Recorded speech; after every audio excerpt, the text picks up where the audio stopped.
ต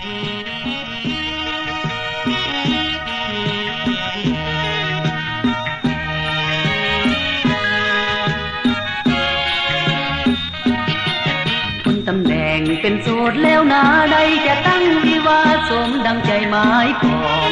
ลำต้นซีดีที่มีคู่เคียงสองลำต้นซีดีที่มีคู่เคียงสองได้มีคู่ปากท้องในห้องว่างหัวใจ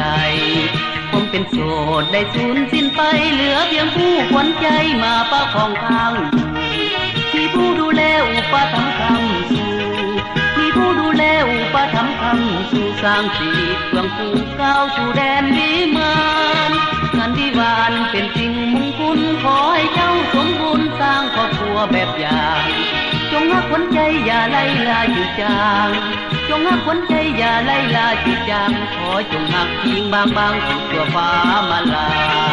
ขึ้นตำแหน่งเป็นโสดไปแล้วขอให้เป็นคู่แก้วตามเสียงเพลงห้องสูง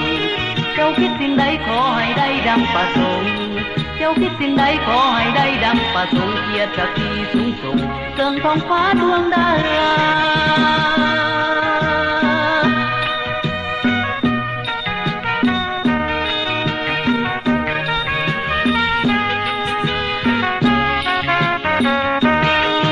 งานวิวาห์เป็นสิ่งมงคลขอให้เจ้าสมบูรณ์สร้างครอบครัวแบบอย่าง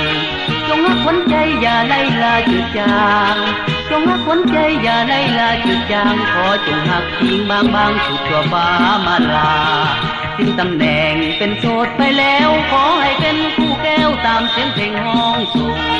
เจ้าคิดสิ่งใดขอให้ได้ดังประสงค์เจ้าคิดสิ่งใดขอให้ได้ดังประสงค์เกียรติศักดิ์ศรีสูงส่งเกินท้องฟ้า